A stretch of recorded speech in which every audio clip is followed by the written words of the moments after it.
आपका? जेबुनिसा। जेबुन्निसा। अदनान को कब से जानती हैं? हमारी शादी के 1 साल हो गया, 1 माह पहले मैं जानती थी इसे। 1 माह से जानती हैं। लव मैरिज है आपकी? जी लव मैरिज है। एक केस में आप मुद्दइया भी हैं।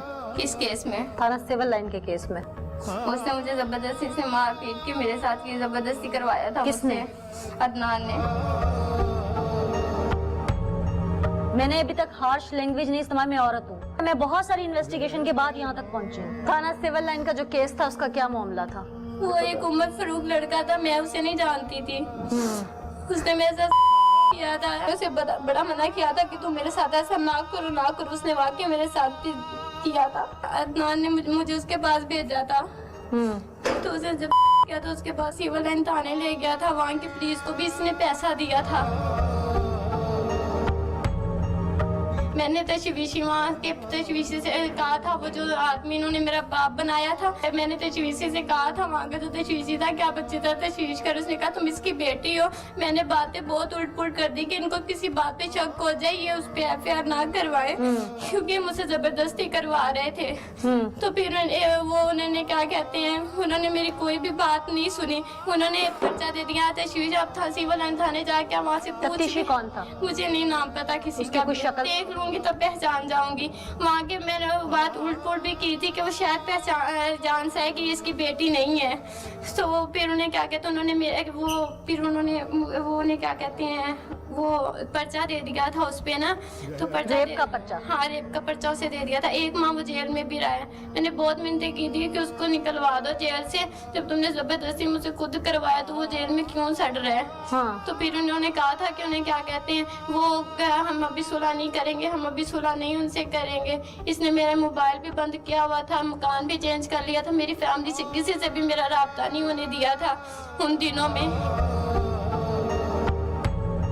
जब मुझे DNA के लिए भेजा लाहौर, तो वहाँ पे डॉक्टर ने जब पूछा कि तुम इसे जानती हो, मैंने कहा था कि शायद मेरा शोहर इसे नहीं छुड़वाने देगा। जब मेरे शोहर ने मुझे खुद भेजा था तो उसका कोई कसूर नहीं था। फिर मैंने वो DNA डॉक्टर, आप वहाँ से जाके पूछ भी सकते हैं, जब उन्होंने पूछा कि तुम इसे जानती हो, मैंने कहा मैं इसे नहीं जानती। मैंने साफ लफ्जों में उसे कह दिया था। तो फिर उसने कहा कि बीबी तुमने तो इसमें लिखा है कि ये ऐसे तुमसे शादी का वादा ये वो कर रहा था। फिर मैं चुप करके मैंने वो जो उसने ऊपर लिखा हुआ था कागज के, मैंने कहा जी ऐसे ही है। उसके बाद फिर इसने मुझे फोर्स किया था। किस बिहाफ पे फोर्स करता था आपको? इसने कहा था कि तुम ऐसा काम करो। मैंने कहा था मैं ऐसा नहीं कर सकती, मेरे पीछे फैमिली है, मेरी फैमिली को पता चल गया तो मुझे जान से ही मार देंगे कि हमने यहाँ तक ऐसा ना कोई घटिया काम किया, ना ही हमें ऐसी घटिया जरूरत है।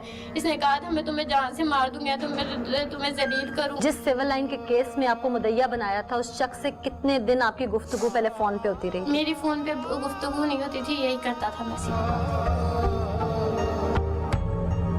देखे शख्स के पास चली गई उस दिन इसके कहने पे?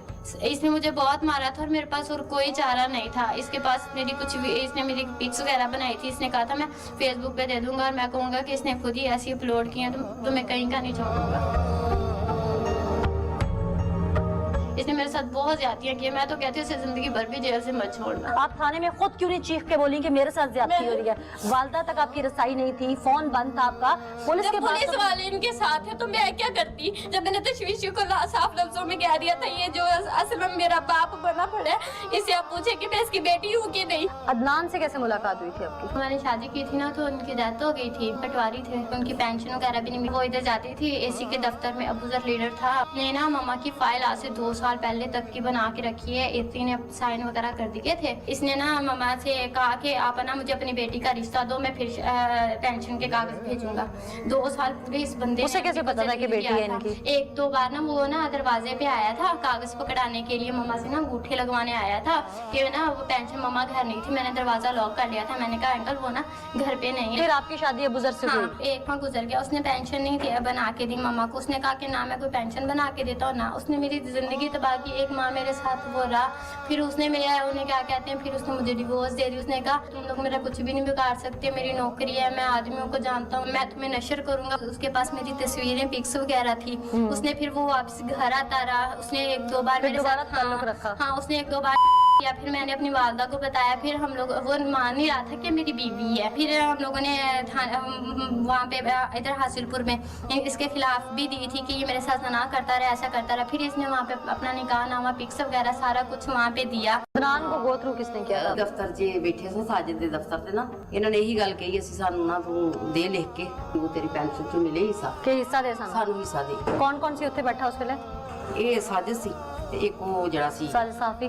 ਆਹੋ, अच्छा ਇੱਕ ਇਹ ਅਜ਼ਰ ਸੀ, ਜਿਹੜਾ ਨਾਲ ਸੀ ਤੇ ਮੁੰਡਾ ਅਜ਼ਰ, ਤੇ ਅੱਛਾ। ਇੱਕ ਇਹ ਸੀ। अच्छा, ਇਹ ठीक है। ਤਿੰਨੇ ਹੀ ਸਨ। ठीक। बहावलपुर तहसील के असिस्टेंट कमिश्नर का क्लर्क एक बेवा खातून की पेंशन का काम करवाने, यानी उसको उसका हक दिलवाने के लिए सौदा करता है उससे उसकी बेटी की इज्जत का, और उसे धमकी देता है कि मैं 50 साल शख्स, और अगर मुझे तुमने अपनी 17 साल की बच्ची का रिश्ता या उसके साथ कोई भी ताल्लुक न रखने दिया, चाहे वो जायज या नाजायज, तो मैं तुम्हारा केस इतनी बुरी तरह रोल दूंगा कि तुम मजीद कई साल भी ऐसे धक्के खाती रहोगे। अफसराने वाला के कान बंद हैं, आंखें बंद हैं, या शीशे की दीवार या ताबूत में बंद हैं जो सुनना नहीं चाहते, लेकिन मैं झंझोड़ूंगी, मैं ललकारूंगी। आप मुकामी सहाफी हैं यहाँ पे। ये अबू जर असिस्टेंट कमिश्नर का एक क्लर्क होके लोगों की इज्जतों के साथ सौदेबाजी करता है। जी बिल्कुल, तकरीबन 20 साल से ये तहसील हासिलपुर में असिस्टेंट कमिश्नर के ऑफिस में तैनात है, और ये जो बेवा है ये इनके पास जाती रही है, बार बार जाती रही है, लेकिन इसने इसकी जो पेंशन की मिसल है वो अपने पास रखी हुई है। फिर इसने क्या किया कि इसे ब्लैकमेल किया। वो इनकी बच्ची के साथ नजायज तल्लुकात बनाना चाहता था, और इनके घर जाता रहा। इनका मकान था इधर रहमान टाउन में, तो वहाँ जाके सिर्फ मैंने दरअसल उन्हें जब ये घर नहीं होती थी ना इनकी वालदा, तो उस वक्त जाता था। अच्छा, प्लान करके जाता था। प्लान करके जाता था, और इसने इनको मजबूर किया और इनके साथ इन्होंने निकाह किया, और एक माह के बाद मतलब दे दी, तलाक भी दे दी। और उसको इतनी जरूरत थी, इसकी एज तकरीबन 50 साल के करीब है। अबू जर की पहले भी ऐसे काम करता है? पहले भी, लेकिन लोगों से पैसे लेता है रिश्वत के। इसके खिलाफ केस है, काफी लोगों को ब्लैकमेल करता है। इसके खिलाफ कोई कार्रवाई नहीं होती। क्या डीसी से लेके एसी तक सब मिले हुए हैं इसके साथ? बिल्कुल सब मिले हुए हैं जी। इनके खिलाफ जब भी हम आवाज उठाते हैं तो ऊपर से हमें मतलब दबाव डाला जाता है, फोर्स किया जाता है, जो सियासतदान है जी जहाँ के। मामूली से क्लर्क के लिए कोई सियासतदान क्यों जोर डालेगा? बात समझ नहीं आई मुझे। वो इनसे हिस्सा लेते हैं ना जी। इस तहसील हासिलपुर के जितने भी उनके टिकट होल्डर या उनके नुमाइंदगान हैं, उनको जांचने की जरूरत है। चाहे ये मुंतखब जमात है तो चाहे ऑपोजिशन है, ये लोग एक क्लर्क के हाथ बिक रहे हैं तो मुल्क क्या चलाएंगे? मैं ताज्जुब में पड़ गई हूँ ये बात सुन के आपकी। जी बिल्कुल ऐसे ही, और हकीकत है, 100% हकीकत है।